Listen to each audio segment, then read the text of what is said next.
por la recogida y a las estupendas palabras que acabamos de escuchar. Se ve que acá en Honduras hay muchísima energía, un enfoque extraordinario en temas de agricultura, se nos complace mucho. No solo la calidad y la cantidad de participación que tenemos acá a Zamorano, pero ya las ideas muy precisas que acabamos de escuchar. De hecho, yo había preparado notas escritas, pero ahora ya la ministra nos explicó que tenemos que hablar desde el corazón. Entonces, ya no vamos a utilizar nota escrita, tenemos que de verdad encontrar las ideas justas dentro de nuestras mentes y enfocarnos bien en lo que queremos alcanzar con este evento y con ese panel en particular. Me agrada mucho de verdad tener a mi compañero Olivier Coupleu acá presencialmente, a doña Rosa Aide Martínez, a Néstor Menses del ICAFE. Creo que también tenemos, sí, y también a Lenin Flores de Monte Líbano. Creo que tenemos también a 2 o 3 personas conectadas. No sé si ya podemos verles o si no, le dejamos al momento de la pregunta. En particular tenemos a Vanessa Rojas, a nuestra amiga Vanessa Rojas de ICAFE de Costa Rica. Y tenemos a 2 especialistas en tema de café desde Europa.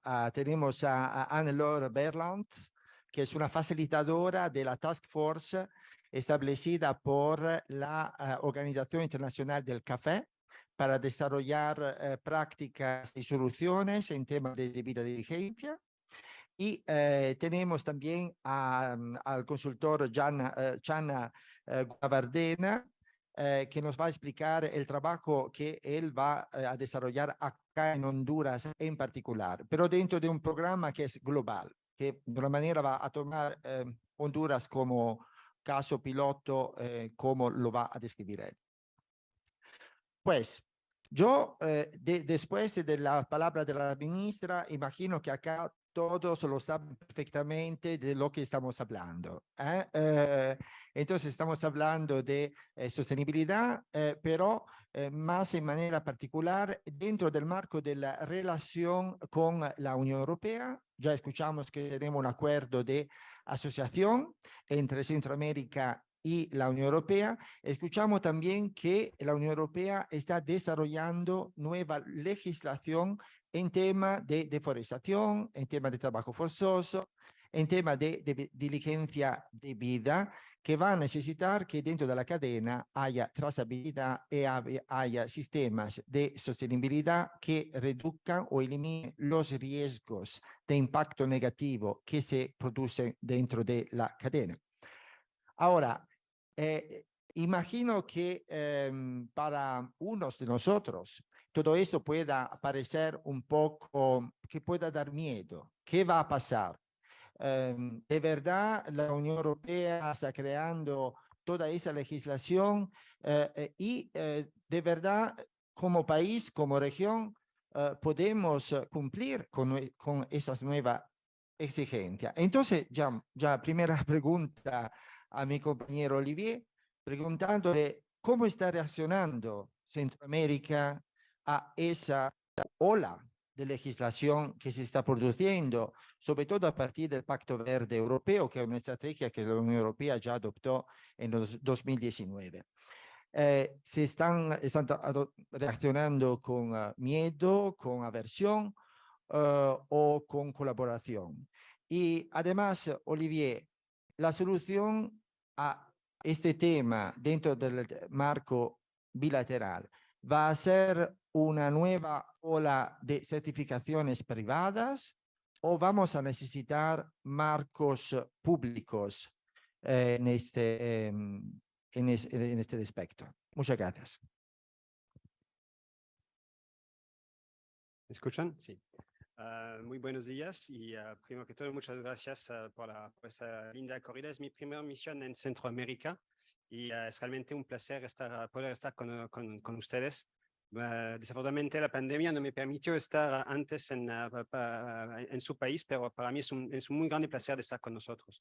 Creo que como lo decía el embajador de la Unión Europea, estamos todos enfrentados al mismo desafío de cambio climático, de alza de temperaturas, que hace que todos nosotros, todos los países del mundo, tienen que cambiar su manera de trabajar, de producir, y estamos todos enfrentados a esa necesidad de avanzar en una economía que sea neutral en términos de carbono, ¿no? Y entonces es la razón por la cual todos firmamos los acuerdos de París con compromisos según nuestras capacidades para llegar a una neutralidad de carbono entre el 2030 y el 2050. En ese contexto, como lo menciona también el señor embajador, la Unión Europea se lanzó en lo que llamamos el Pacto Verde, el Green Deal, que es una manera, son pasos que estamos tomando para hacer una transición de nuestra economía hacia una economía verde y libre de carbono. En el ámbito de nuestro acuerdo comercial, que estamos festejando los 10 años, como lo pueden ver en los banners que tenemos detrás de nosotros, ya estábamos trabajando sobre temas de sostenibilidad, pero es verdad que el Pacto Verde acelera esa toma de conciencia de trabajar aún más sobre esos temas. Cuando uno mira el capítulo de sostenibilidad que nosotros tenemos en el acuerdo que tenemos juntos, ya tenemos elementos de sostenibilidad como la aplicación, por ejemplo, de los convenios de la Organización Internacional del Trabajo, como convenios, acuerdos de medio ambiente internacionales como el CITES, el convenio de Rotterdam sobre productos químicos, y también tenemos elementos como lucha contra el comercio ilegal de madera o de pesca. Y Honduras, por ejemplo, es un socio con Europa muy importante a través de la VAFLEC, como lo mencionó la ministra y el señor embajador. Con el Pacto Verde, como lo decía, la Unión Europea considera que tenía que acelerar su transición tomando medidas adicionales.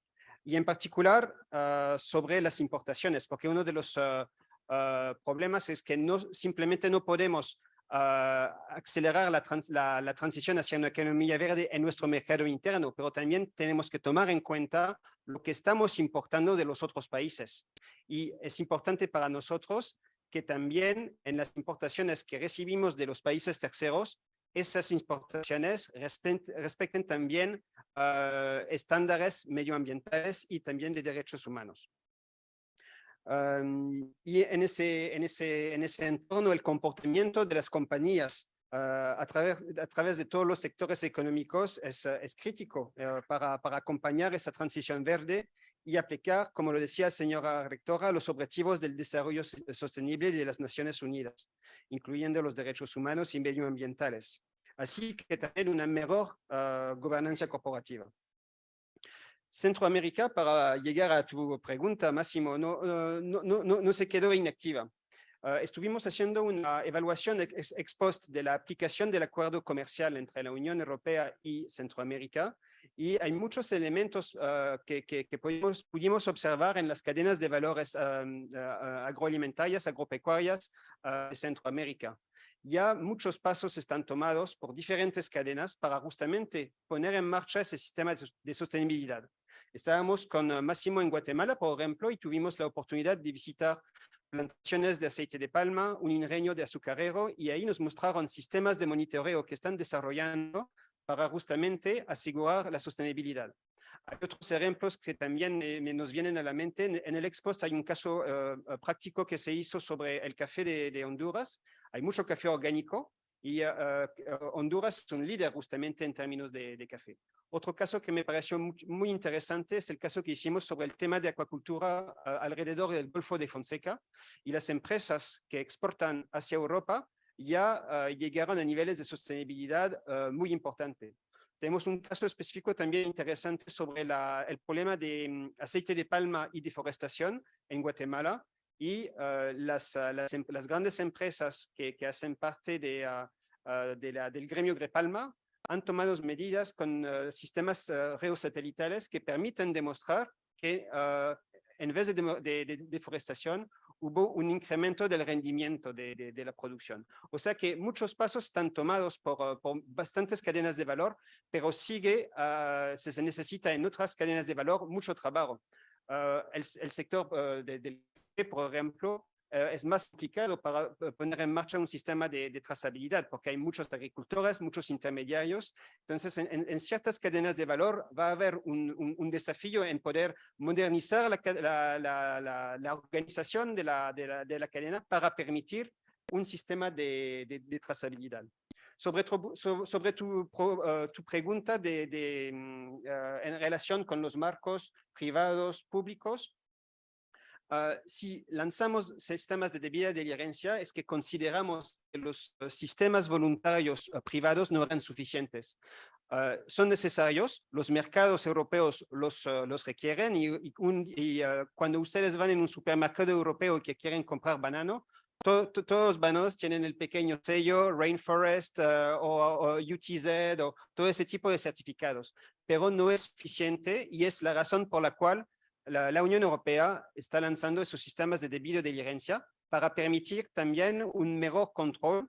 Y entonces creo que no hay una respuesta simple. Se necesita trabajar con todos los sistemas existentes, seguir trabajando con un sistema de certificación privado, desarrollar al nivel de cadenas de valores políticas en términos de sostenibilidad, de derechos humanos, y también empezar a reflexionar sobre sistemas marcos a nivel nacional en términos de sostenibilidad.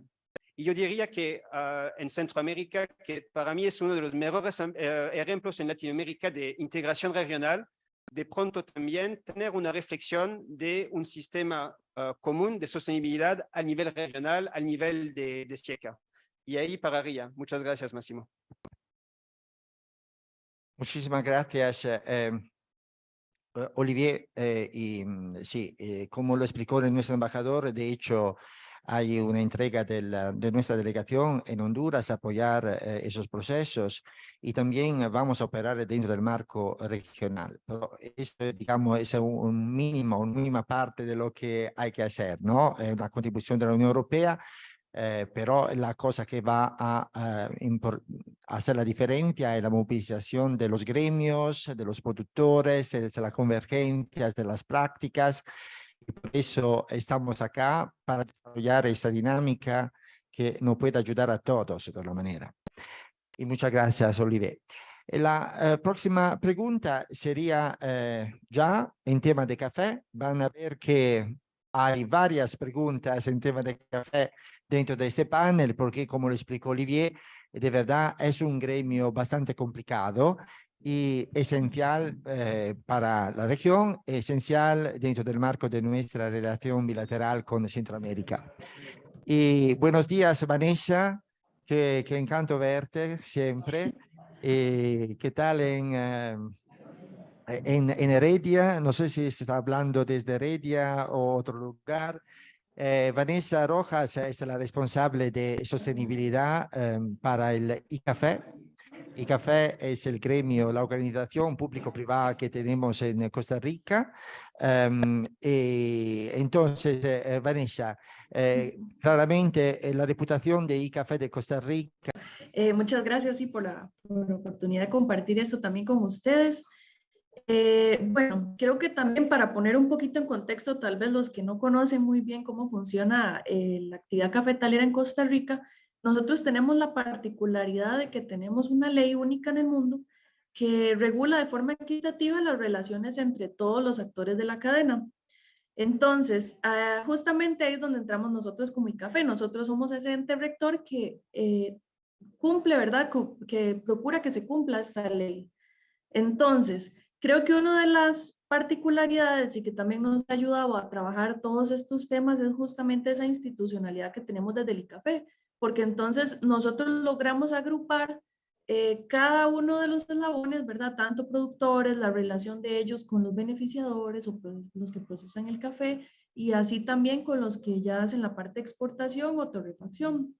Entonces, esto es muy importante porque cuando hay un cambio, cuando se requiere trabajar todos juntos, ¿verdad? Para lograr esos objetivos de trazabilidad y sostenibilidad, pues nosotros logramos agruparlos y ponernos como quien dice de acuerdo, ¿verdad? Para que se puedan cumplir esos objetivos. Dentro de las cosas que hemos hecho, bueno, creo que usted lo comentaba, el tema de trazabilidad.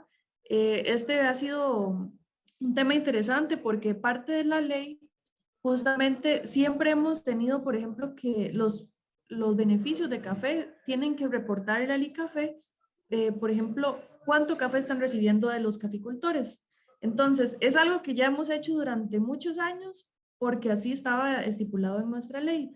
De esta forma que ahora con los temas de trazabilidad, pues evidentemente es una práctica que ya veníamos con un año y básicamente hemos ido aprovechando la información recopilada para poder exponer la verdad ante los interesados o para exponer cómo manejamos estas relaciones.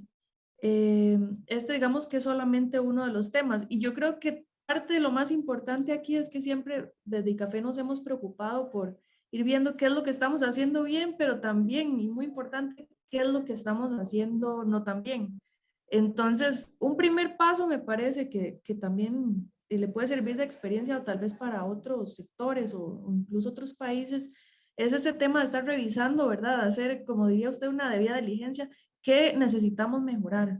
Porque en nuestro caso, por ejemplo, bueno, tal vez el tema, ¿verdad?, de trabajo infantil, que ese ha sido todo un tema siempre en el sector cafetalero, porque no es, bueno, nosotros lo vemos como que no es que los niños trabajan, pero digamos que en algunos momentos es parte de la cultura familiar de llevarlos, ¿verdad?, a que conozcan del trabajo en el campo.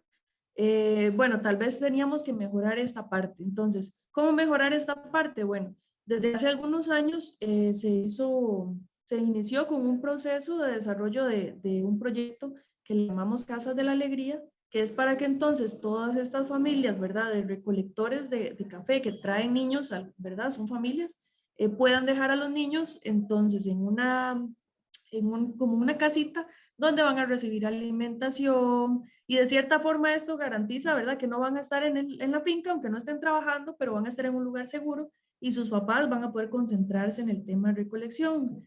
Pero bueno, ¿cómo nos dábamos cuenta de esto, verdad? ¿Cómo surgía un proyecto que pudiéramos hacerlo entre todo el sector cafetalero? Bueno, justamente viendo cuáles eran esos puntos de mejora. Otro tema, por ejemplo, con el tema de los recolectores, ¿verdad? La parte de seguridad social y demás. Bueno, sí, desde hace igual algunos años, ¿verdad? Cómo ir mejorando esta seguridad de los recolectores, que cuando vengan puedan tener pues acceso a la parte de eso, ¿verdad? De seguridad. Bueno, entonces se ha logrado a través de la institución hacer también un proyecto, ¿verdad? De aseguramiento para los recolectores de café, donde nosotros aseguramos a todos los recolectores que vienen a Costa Rica, ¿verdad? Tanto los que son nacionales, que tal vez por algún motivo no tienen trabajo o no tienen un seguro, y también a los que son inmigrantes que nos ayudan en la actividad. Entonces, de igual forma, creo que la institucionalidad o ponernos todos de acuerdo logró conseguir pues esos fondos necesarios para poder gestionar este seguro y que entonces ellos tengan esta seguridad social cuando están acá durante la recolección del café. Estos digamos que son algunos de los ejemplos, pero lo principal es identificar esas oportunidades de mejora y lograr ponernos de acuerdo en todo el sector para hacer ¿verdad?, esas mejoras a través de proyectos de este tipo.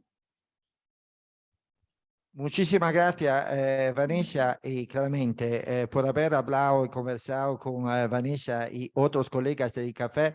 Esos son unos ejemplos de lo que se está haciendo. Es un trabajo muy impresionante lo que se está desarrollando en ICAFE y sobre dedico mucho a Vanessa, su colega, por digamos, la valentía y la visión que tiene. Muchas gracias, Vanessa, y seguimos acá con el panel. Ahora, digamos, pasando a Nicaragua, porque tenemos a tu colega de ICAFE ICAFE con H.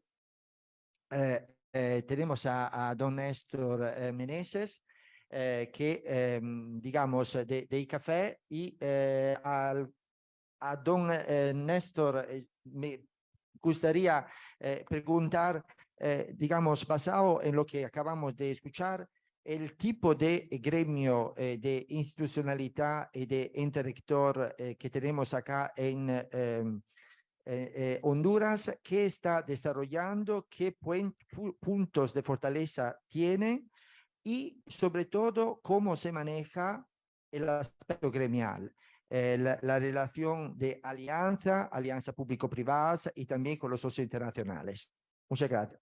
Muchas gracias, buenos días, damas y caballeros, buenos días, Máximo, buenos días. Muchas gracias por la oportunidad. Es un placer estar nuevamente en la Alma Mater, ahora en representación del ICAFE y en representación de los productores de café. Como bien lo decía, creo que para poder diferenciar un poquito el modelo que tiene Costa Rica con el que tiene Honduras, hay un modelo de comercialización que protege bastante la cadena en Honduras, en Costa Rica, y es un tema que nos toca copiar y nos toca trabajar en ese sentido.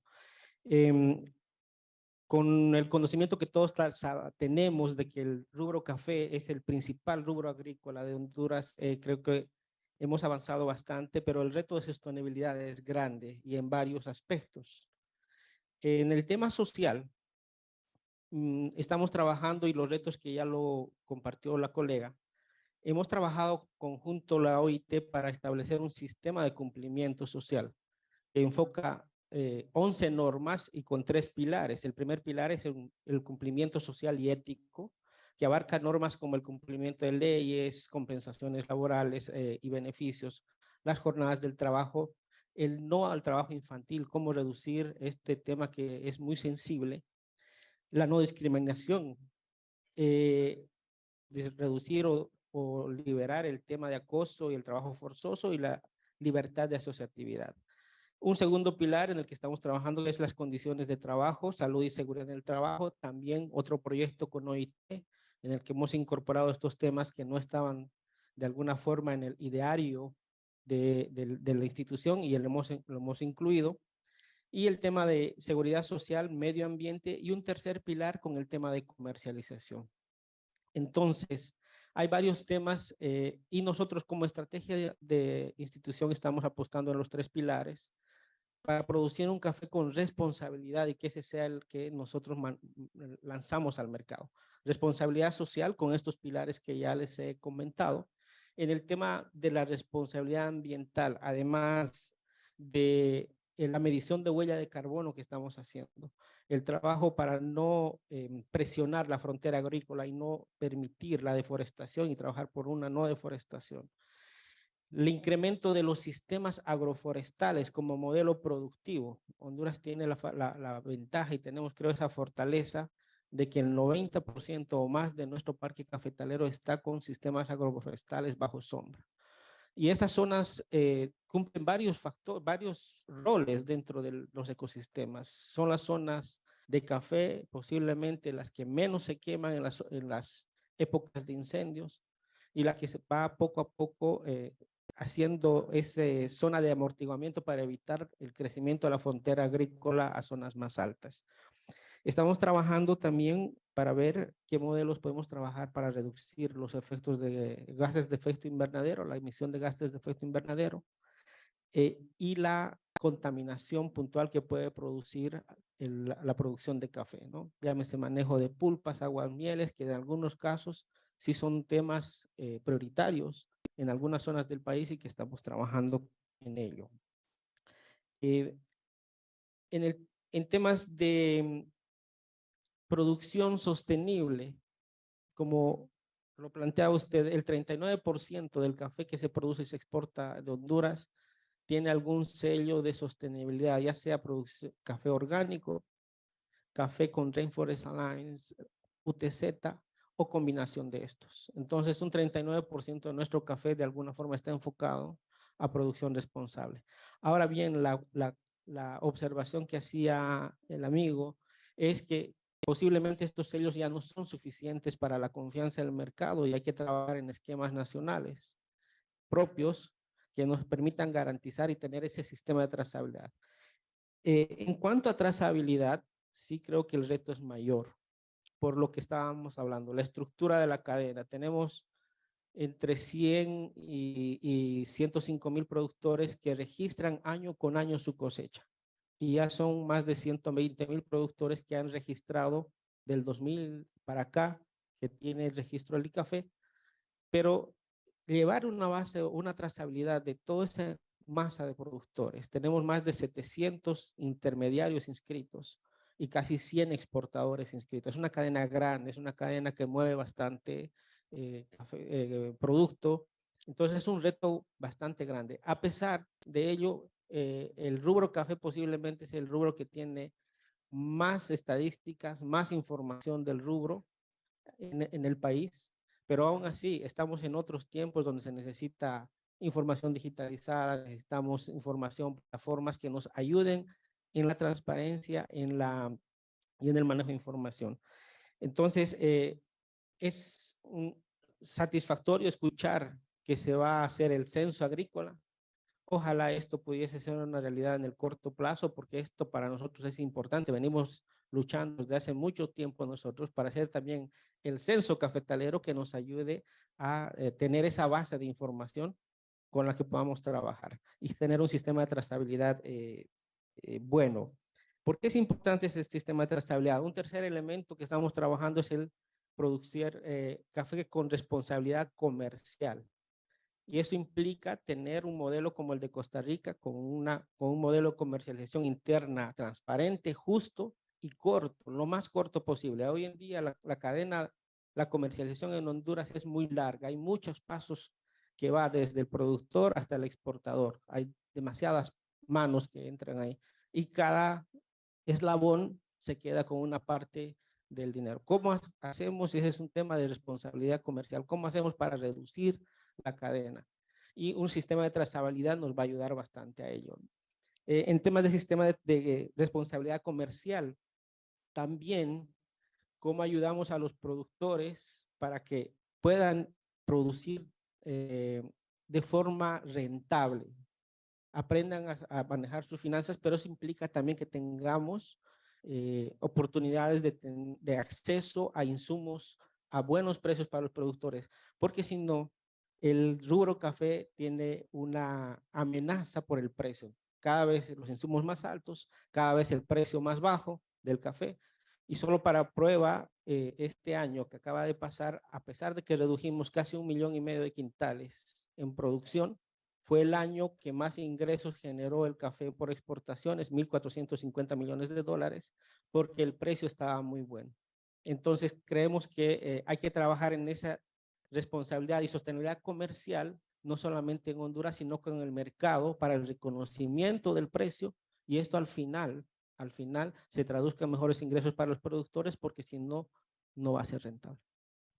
Fantástico. Ernesto, muchas gracias por digamos, la transparencia de la exposición, que también pero denota una visión muy clara, una entrega muy clara. En la tercera parte en la segunda parte del evento de hoy vamos a hablar de soluciones digitales que se pueden aplicar también a trazabilidad. En la última parte se va a hablar también de plataforma y de cadena, ¿no? También habrá intervenciones desde las tostadoras europeas a ver qué idea se plantean. Pues hemos hablado de gremios ahora, del macro, del sistema país, pero claro, es muy importante escuchar digamos, la experiencia de una productora de calidad que trabaja en un contexto de terreno en café. Entonces, doña Rosa Aide Martínez de Hilo Coffee. Por favor, nos explique un poco cuál es la realidad desde el punto de vista de una productora de calidad frente al mercado, frente a los desafíos de la sostenibilidad. Muchas gracias.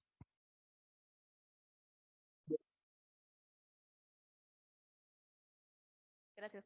Buenos días, muchas gracias por la invitación a formar parte de este panel. Claro que sí. Bueno, yo represento a Beneficio de Café en Loer, una exportadora ubicada en Lepaera, Lempira. Nosotros exportamos a más de 20 países en el mundo, el cual entre el 30 y 40% va dirigido a países de la Unión Europea. Y los retos que enfrentamos en campo como productora y como representante de esos más de 4,000 productores que trabajan con nosotros en la Empira, puedo mencionarles algunos que incluso ya los compañeros han mencionado, como el tema cambio climático, que es una realidad, ¿verdad? La que estamos viviendo, las temperaturas, cambio de temperaturas. Este año, por ejemplo, en Honduras, por lo menos en nuestra región, tuvimos mucho impacto el tema de las lluvias. ¿Eso qué hizo? Daño en las carreteras, acceso a poder recoger las cosechas. Entonces, todo esto sumado a altos costos de mano de obra, limitaciones en la mano de obra para incluso la recolección, las prácticas de desarrollo en lo que es las fincas, eso es una realidad que estamos viviendo, sin mencionar que el costo de un fertilizante está entre 35 y 50 dólares, ¿verdad? Si hacemos un análisis de cuánto está el precio del mercado con respecto a los costos de producción, podemos decir, y como productora puedo tener la voz de estos más de 4,000 productores, que los precios no están justificando los costos con los que estamos produciendo el café. Entonces, el reto se abre y es grandísimo, ¿verdad? Pero sin embargo, como empresa exportadora en Loer con una visión totalmente distinta, enfocada en la sostenibilidad, calidad y trazabilidad, nosotros como empresa la visión es abrir una propuesta de valor real, tangible al mercado internacional. ¿Cómo lo estamos haciendo? Bueno, en Loer como empresa es la primera empresa certificada carbono neutral en Honduras. Nos ratificamos por segundo año. ¿Qué significa? Esto es un reto. Ustedes mencionaban el tema de descarbonización en la introducción, mencionaba también el tema de llegar a la parte neutral. Pero ¿cómo se logra esto? Es un reto enorme. Empezamos hace más de 5 años. ¿Qué significa? Cuantificamos todas las emisiones en todo el proceso de beneficiado de nuestra planta. Es una gran cantidad de café la que procesamos. Son más de 400 contenedores que portamos al mundo. Y además compensamos también todo lo que emitimos y tenemos que implementar planes de reducción. Más de 3,315 son las toneladas que nosotros compensamos a la atmósfera. Hablando de que son más de 2,000 toneladas las que nosotros contaminamos al planeta, con más de 305 toneladas en la reducción. Les doy números porque es justamente lo que nosotros hemos hecho, un trabajo de cuantificación. Nos certificó una empresa costarricense, como ya lo mencionaban, Costa Rica es muy pionero en estos temas, pero como hondureños no nos estamos quedando atrás y me siento orgullosa de compartir eso, porque como empresa hondureña ya lo estamos haciendo. Entonces, ¿cuál es nuestro objetivo como empresa con ¿Cómo pensamos nosotros abrirnos esta brecha al mercado internacional? Ofrecer una propuesta de valor distinta. Tenemos que darle valor al producto del productor y a toda la cadena de producción. Además, este año los fondos CIR Verde de la cooperación alemana nos han financiado otro proyecto. ¿En qué consiste este proyecto? INLOER lo que pretende para la cosecha 23-24 es poderle ofrecerle a todos nuestros clientes en el mundo, tostadores y toda la línea de clientes que tenemos en más de 20 países, toda la trazabilidad y sostenibilidad de la huella a través de un tracking digital.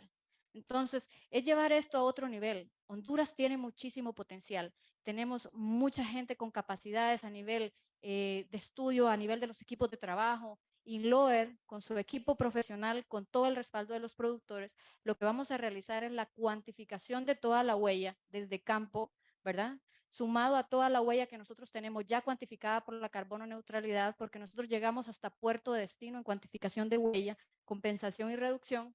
Entonces, sumar todo este valor más las certificaciones con las que trabajamos, que son Rainforest, orgánico, beer friendly, manos de mujer.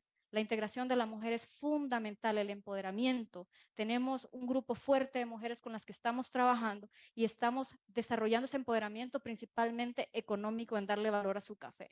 Entonces, toda esta propuesta de valor sumada en una plataforma digital en donde nuestro cliente al otro lado del mundo, nuestros productores van a estar conectados y vamos a brindar toda esa información, es lo que esperamos que nos haga únicos y también posicionar el café de Honduras como una propuesta de valor diferente, con sostenibilidad, con ese valor al productor y que nos sigan conociendo como un país 5 estrellas, porque lo somos. En todos los sentidos lo somos y tenemos que darle valor a nuestro producto. Muchísimas gracias. Excelente, muchas gracias. Muchas gracias, doña Rosa. Nos anima mucho. Creo que la convicción que Honduras es un país 5 estrellas, digamos, compartida para todos nosotros, también en la Unión Europea. Muchas gracias. Y por un momento, digamos, dejamos unos minutos sin hablar de café, porque vivimos también de otros productos en Honduras. Don Lenin Flores trabaja en la agropecuaria Monte Líbano, es una productora importante, digamos, diversificada. Y mi pregunta, don Lenin, es que de verdad sus exportaciones internacionales y también la Unión Europea han seguido subiendo los últimos años. Preguntarle cómo la sostenibilidad del sector ha crecido durante los últimos años y cómo involucran a los importadores. ¿Qué relación tiene con los importadores en tema de sostenibilidad? Y solo saber si solo piden, solo exigen o también le dan algo. Muchas gracias. Buenos días, muchas gracias Máximo, buenos días a todos. Sí, Máximo, bueno, para empezar, el melón, la exportación de melón y sandía es uno de los rubros más importantes de Honduras, no tanto como el café, pero es muy importante. Digamos, antes de la pandemia, Honduras se encargaba de producir alrededor de unas 60,000 toneladas, 60,000 toneladas de melón, solo para Europa. Y esto pues representaba aproximadamente unos 2,000 contenedores que dejaban una venta o un ingreso para el país superior a los 40 millones de dólares. Para seguir con la respuesta, bueno, ¿cómo estaba la sostenibilidad en cuanto a ese crecimiento? Pues iban de la mano y pues hablando por parte, representando a la empresa que vengo a representar, pero también a todo el sector melonero que está ubicado en el sur de Honduras.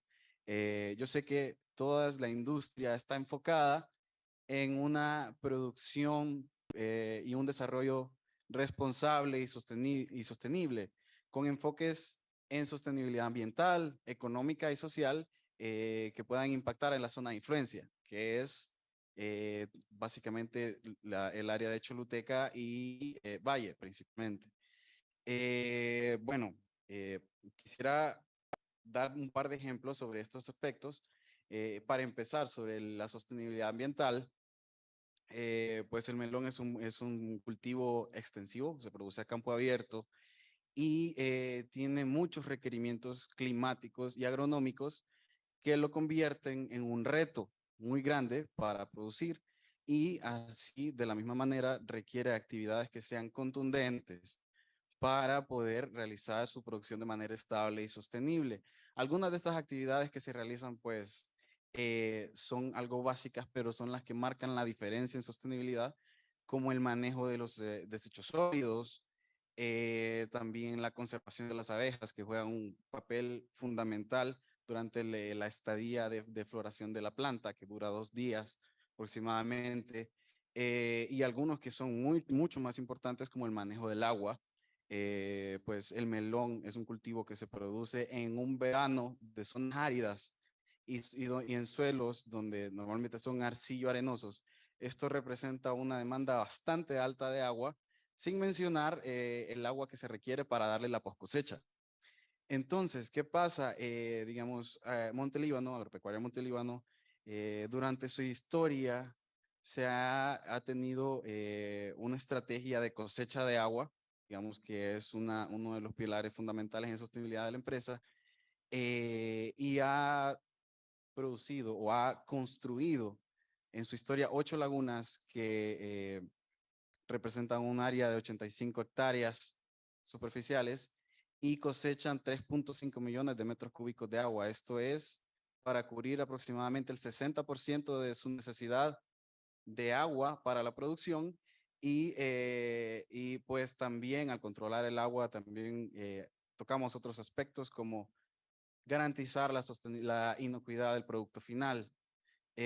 Otro aspecto importante, otra actividad importante que se realiza para la sostenibilidad es la producción de controladores biológicos.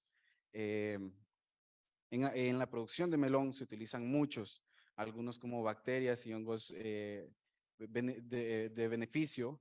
También se producen hongos entomopatógenos, se producen insectos que son parasitoides, entre otros, y se analizan de manera constante los suelos y las plantas en sus diferentes estadios. Todo esto para intentar reducir al mínimo el uso de agroquímicos. Y si lo pudiéramos ver graficado, veríamos que en los últimos 10 años hemos pasado a reducir en un 50% los agroquímicos en la producción de melón, y hemos duplicado el uso de los controladores biológicos. Esto ha sido un paso bastante importante en sostenibilidad de producción de melón, y Montelíbano se puede considerar una empresa pionera en este aspecto. Ahora, en el aspecto de sostenibilidad social, esto se ha desarrollado mediante un estudio de las necesidades en el área de influencia de las empresas en la zona sur. Y se han detectado muchas necesidades, pero se han tratado de enfocar en tres principales, que son educación, salud y bienestar, estilo de vida.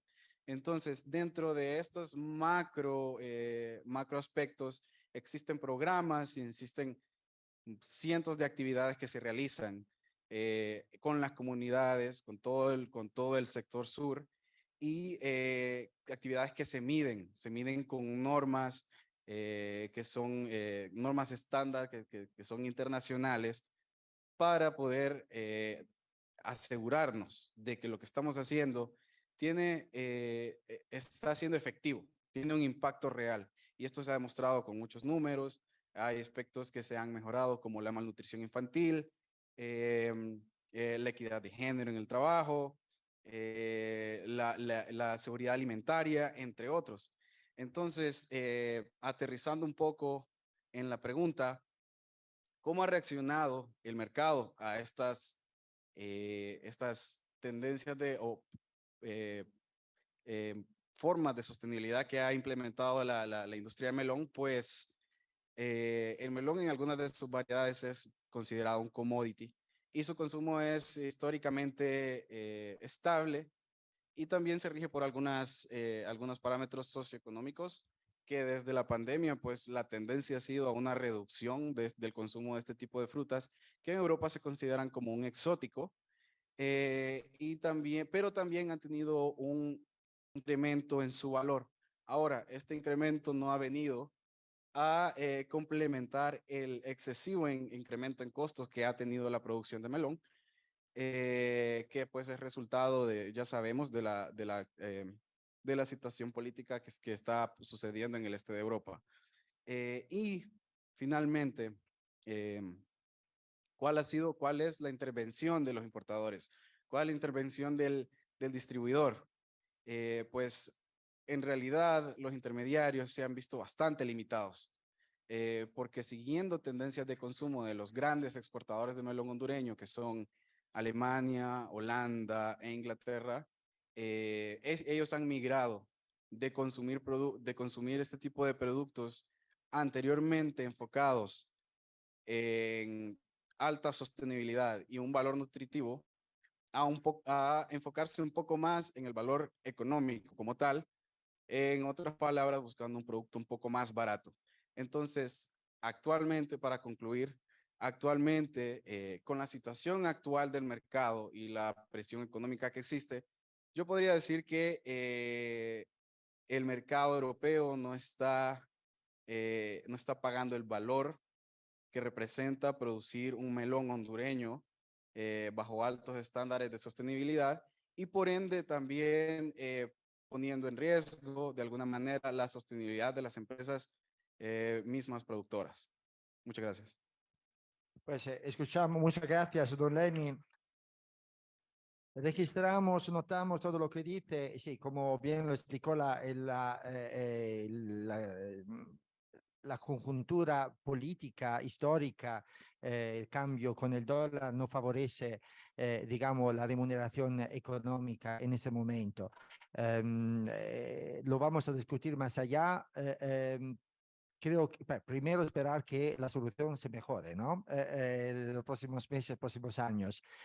Segundo, ver cómo también la sostenibilidad puede ser un buen negocio, digamos, desde el punto de vista económico, que es también un poco el tema que vamos a tratar de desarrollar en el segundo panel, en temas de investigación, en temas de soluciones y en temas también de cadena, digamos, ver cómo la cadena puede mejorar para remunerar mejor la sostenibilidad.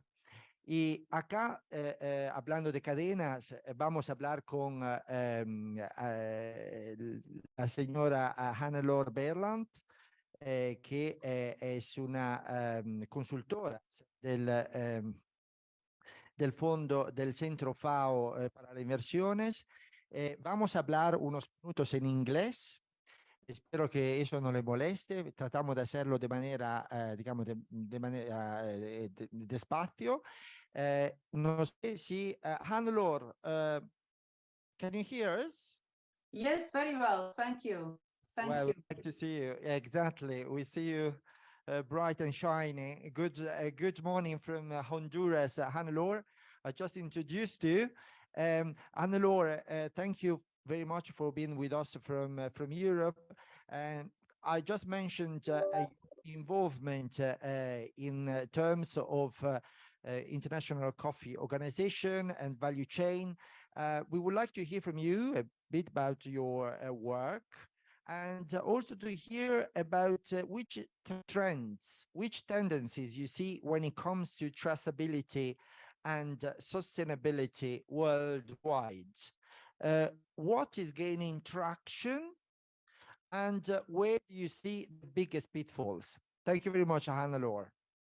Thank you very much, Secretaries, Excellency, honorable representatives and delegates, Mr. De Luca, ladies and gentlemen. Thank you for convening this meeting between Central America and the EU on this very important issue of sustainability and trade. Thank you for inviting me to contribute. I'll take your question a little bit more holistic and then come to the point of traceability. The new due diligence legislations that are coming up in Europe, but also in many other coffee importing countries, in fact, respond to a consumer demand for sustainability, whether it's environmental sustainability or social sustainability. EU is one of the first to put this in legislation, to consolidate this in legislations for different commodities. Several of these legislations, whether it's from Europe and from other importing countries, will be concluded and will be coming into force in the next years. So it's not only from the EU, it is really a wide consumer demand. And one that is very rigid on traceability is the EU, it's the draft EU legislation on deforestation-free supply chains. That's a long word. And this one also applies to coffee. Again, it's not ready yet, but it will probably be concluded in December. So this month, this legislation will be concluded. So normally it takes then another 18 months before it would be implemented. This legislation is about prevention of further deforestation that could be caused by coffee production. So it doesn't affect the deforestation that might have happened in the past. It's about the future deforestation. I would like to use it as an example because we work a lot around it in the public-private task force of the ICO, the International Coffee Organization, with different stakeholders, with the private sector and with different coffee producing countries, including also some Central American countries and certainly also Honduras, who is here well represented. The cutoff date of this legislation on deforestation-free products is very recent. It will be 20 or 21, so 2020, 20 or 21. So again, it's not about the deforestation in the past. Will this affect, such a legislation affect Central America? Yes, very strongly. I went to look up the data. Honduras exports 62% of its coffee to the European Union, Mexico 32%, Nicaragua 28%, Guatemala 22%. So even if a country would prefer not to comply with these new legislations, they would very quickly have to look for new export export markets, which is almost impossible if you have already such a big export volume to the EU. So I think that's why it's a very good momentum for this meeting, and also to look what is happening already around it. What is the consequence of such a legislation? If I take, for example, the one on deforestation, but many others will follow. What is the consequence? First, and it's often forgotten when we talk about traceability, most of the deforestation for coffee in Central America and in Africa is caused by smallholders. It's very much linked to poverty, to low payments, to trying to cope with the situation and to expand by deforestation. So if you can't expand your coffee anymore into forested areas as a farmer, you need to compensate that by investing even more in land productivity of smallholders, in resilient coffee production systems, and in ways to keep the carbon in the soil to a certain level and to boost biodiversity. So in fact, the legislation asks already to invest more in smallholders and in sustainability of smallholders, because otherwise you can't control the deforestation anymore, and you will become a risky country for traders to do the investment in traceability. So a country would need to minimize the risk that smallholders continue to deforest for coffee by investing in smallholders. If we look at different countries and the investments they do in their coffee sector, there's a high variety. We see some countries that invest enormously by themselves of their incomes in the coffee sector, and in which donors invest sufficiently in the coffee sector. We see other countries that are almost neglected for investments. So this is certainly something that needs to be looked into. Your own investments into the coffee sector will need to be important towards for smallholders. Some are very creative. I was looking into the systems of Uganda, where they noticed that the extension to smallholders is still not important enough, where they're now with different donors and of course with the Ugandan government together, valorizing and paying new groups of young coffee farmers that then go to give extension services to coffee farms, just to speed up the extension, which is so needed now for more sustainability. Second, and then we come to traceability. So the first thing is invest in sustainability of your smallholders and in reaching your smallholders. Otherwise, you will get the name of being a very risky country, and the sector will not invest in you because they say, but it's too risky, they deforest too much.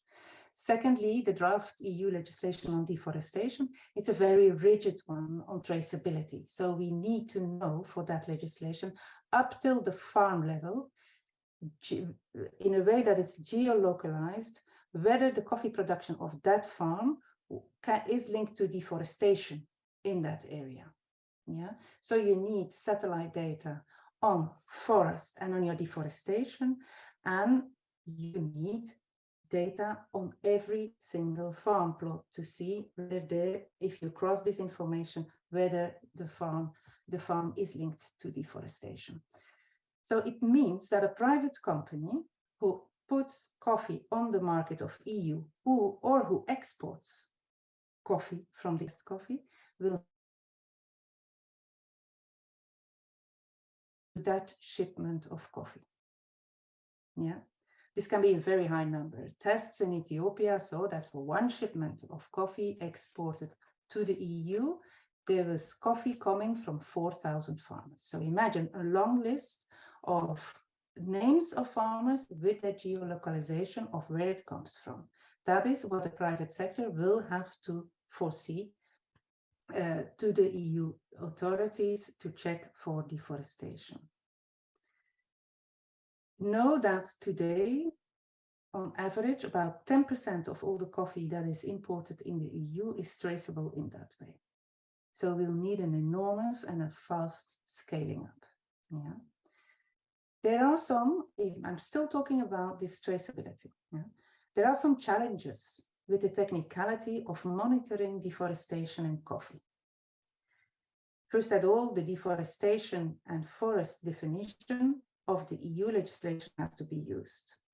There's a lot of variety and diversity in definitions of forests and deforestations over the country. So the countries will need to look, and the private sector with the country will need to look, how do you define a forest. What is deforestation for you? For coffee in particularly, it becomes even more difficult because coffee can be planted and is often planted in forests, in native forests. And we're not sure that the satellites can detect that, that coffee tree. We're also not sure from what moment it will be considered as an agroforestry system, which is not calculated as deforestation. So these are technicalities that need to be sorted out still. Yeah, so these are what we call guidelines to a legislation that are being elaborated already. But know that that is coming. Second, another technical problem, if you work with unpruned coffee, because all the systems differ all over the world, there's more than 75 countries producing coffee. If you work with unpruned coffee, they can quickly become 5 meters high, and they have a considerable canopy coverage. And in the FAO and EU terminology, this is a forest. And then, of course, if you start to prune your coffee trees, it would be as if you would be deforested. So these problems still have to be resolved. It is good that you look into already in what you consider as a forest and deforestation to see how can you comply then with the EU. Another problem in many countries, just the technicality, is how to demarcate farmer plots. And not in every country, the land registration is done so well. So they might it might boost tensions even between farmers or in communities about whose land is this, who has deforested, whose land it is, who has these land rights. Not all countries are that far progress with their land registration, and Uganda, for example, is another example of that, where they predict a lot of problems with that.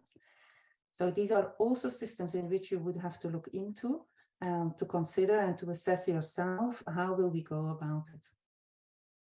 Apart from the technicality of monitoring deforestation and plots of farmers, there's also something else. You have to process all that information. You have to analyze this information. Woof, it comes to you, and you have to be able to cross and to find the overlappings between the deforestation, the coffee farmers, and the coffee you bought. So these systems ask an enormous investment for the private sector. So they will need first an investment, but also a continuous operational cost that they will have to pay to continuously process this information. But once these systems are there and once the framework will be clearer, technically there's a lot is possible already. Satellites can follow and monitor land and trees with a 10-meter resolution. Google can provide data the day of, with 1 day difference via mobile phones on geolocalization. So there is a lot possible technical once the framework is clear and once you have invested in processing the systems to process the data. We see indeed that the private sector is making these systems already to bring the data together and to monitor.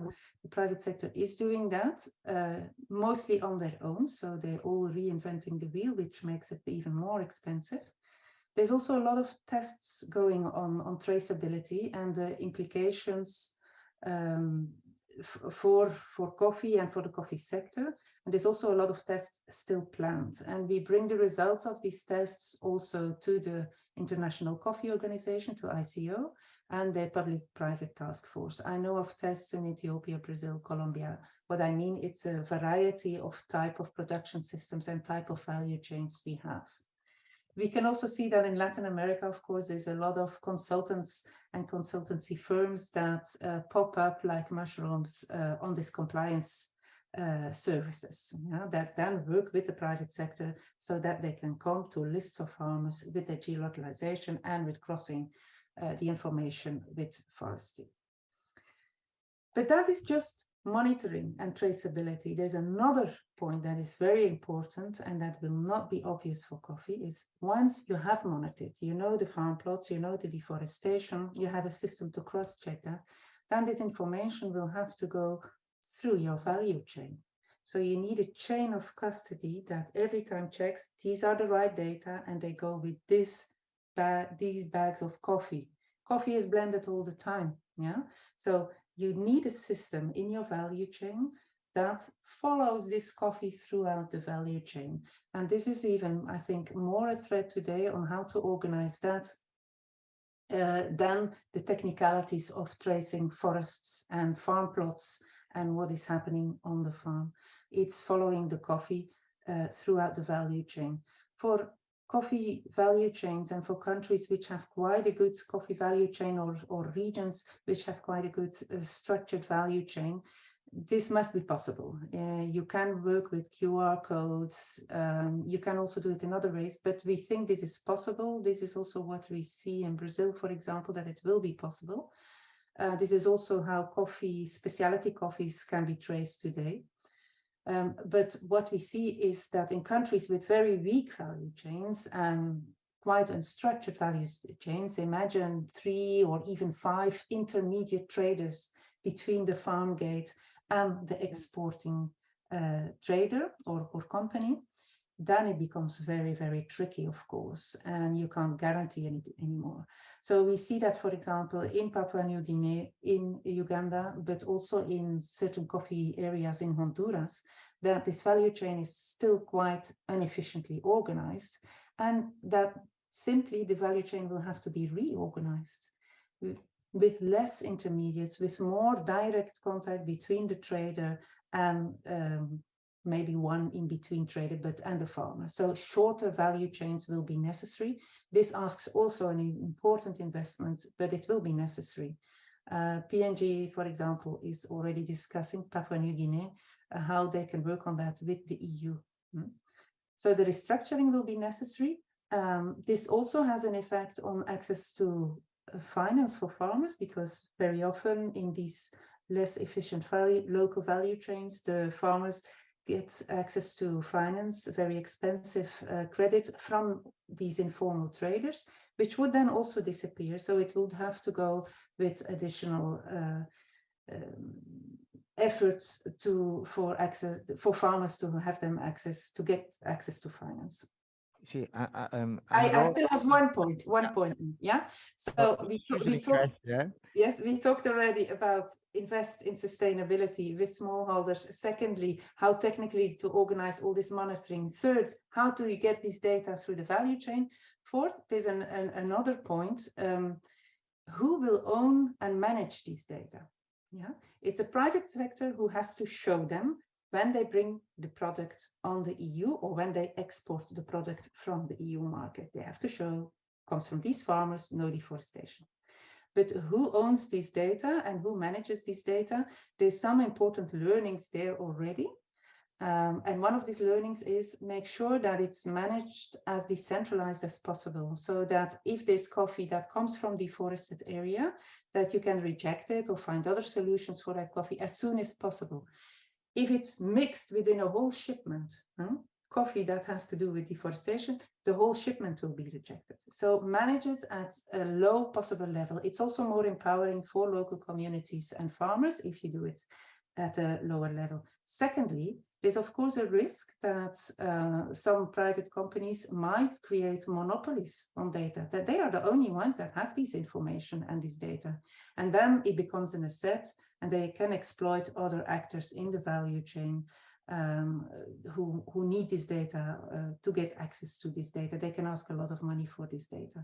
So also there, it is to the interest of farmers and of the countries to also have at least parallel information systems. We see, for example, in Costa Rica already that they did census on their farmers, coffee farmers. They have information on their coffee farmers, even if it's not digitalized and if it's not with satellites yet. But having this reflects like we should also have these data to empower farmers and stakeholders in the country, but also to avoid monopolies on data.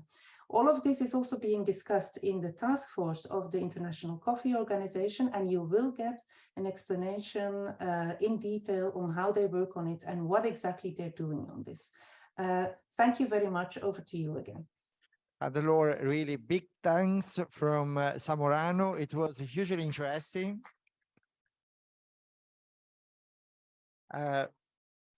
really, it sets us for a lot of work ahead, a lot of political considerations.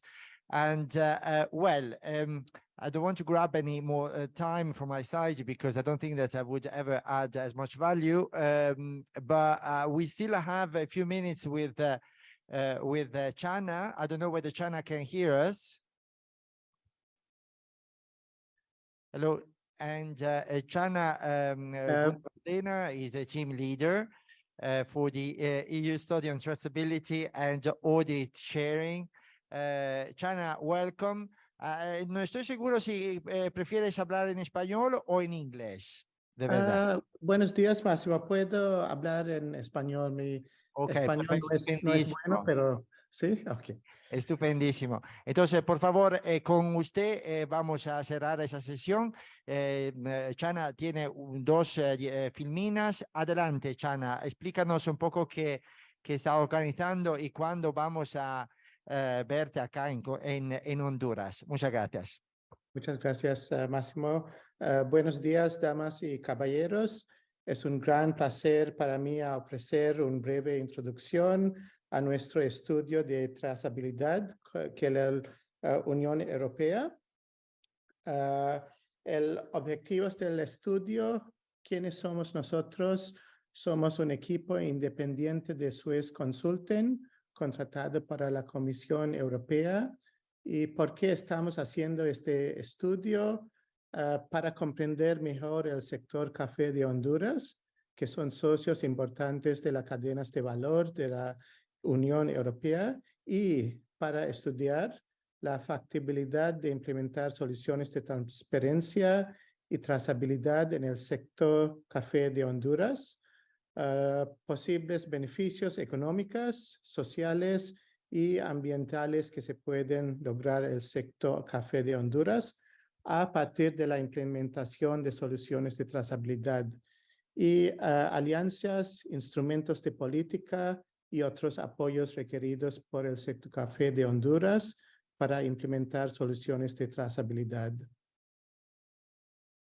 ¿Qué estamos haciendo? El estudio se estudia la documentación existente, entrevistas con ustedes, los actores de la cadena de suministro de café de Honduras, evaluación comparativa con mejores prácticas en otros países y un reporte a la Comisión Europea con nuestros hallazgos y recomendaciones. Por favor, únase a nuestro estudio. El equipo de estudio visitará Honduras a fines de febrero, sujeto a presupuesto. Nos gustaría involucrar a las partes interesadas del café, incluidos los caficultores pequeños, medianos y grandes, asociaciones de café, procesadores y secadores, intermediarios, exportadores, agencias del gobierno, universidades y proveedores de servicios de tecnología, calidad y trazabilidad. Únase a nosotros para compartir las oportunidades para introducir la trazabilidad, los desafíos que enfrenta y las necesidades prioritarias. Por favor, registre su interés con el link en Forms o por email o por la organizadora de este evento. Muchas gracias, Máximo. Es extremadamente agradecido, Chan, y con mucha ganas de verte acá en Centroamérica. Quedamos a la orden por todo lo que el estudio pueda necesitar. Ya ves que tienes unos actores súper importantes acá en este evento de hoy. Pues yo no sé si, lo sé que estamos con un poco de retraso, pero una pregunta, sí, si hubiese de verdad una pregunta urgente del público, todavía la tomo. Voy un poco con la observación geosatelital a ver si hay preguntas. Y no hay preguntas. No sé si tú, Olivier, querías decir. Sí. Muy cortita. Sí, muy corta. Sobre el sector del melón, en el estudio ex post mostraron que había algunos desafíos al nivel del sector global en términos justamente de sostenibilidad, derecho laboral y quería saber cómo ustedes en Montelíbano están hablando con los otros actores para tratar de mejorar esos aspectos. Muchas gracias. Bueno, cuando hablamos de este aspecto en sostenibilidad, digamos, Montelíbano tiene una serie de políticas que regulan todo el tema de la sostenibilidad laboral de los colaboradores. Entiendo la pregunta porque hace, creo que fue 1 o 2 años, hubo un cierto problema, surgió sobre inclusive aspectos de seguridad operacional. Pero, digamos, hablaría por la industria melonera en general cuando digo que la utilización de políticas, regulaciones, creación de representantes de la fuerza laboral de cada empresa, personas que alcen la voz, personas que hablen por todos los colaboradores que trabajan al día a día, que solamente en Montelíbano durante los picos de producción pueden ser hasta 5,000 personas. Estas personas, junto con ellos se han creado políticas, se han creado, y estas políticas están básicamente dirigidas a escuchar a la fuerza laboral, escuchar a todos los colaboradores, entender cuáles son las necesidades, entender cuáles son los puntos de mejora y digamos, yo consideraría de que el trabajo que se está haciendo actualmente en todo el sistema, en toda la industria de melón en la zona sur, ha sido muy reforzada, también con diferentes certificaciones que refuercen, que indiquen que efectivamente están haciendo cambios en este aspecto. Sí, gracias a todas y todos.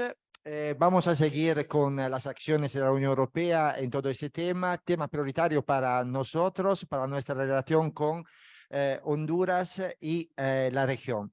Entonces, agradecérselo a todos por la atención y sobre todo a los exponentes. Me pareció de verdad un panel estupendo, como dinámica, como calidad de intervención, que nos deja con una agenda muy importante con un reto conjunto muy emocionante. Muchas gracias. Muchas gracias a nuestros panelistas, tanto presenciales como virtuales. Para continuar, el segundo panel.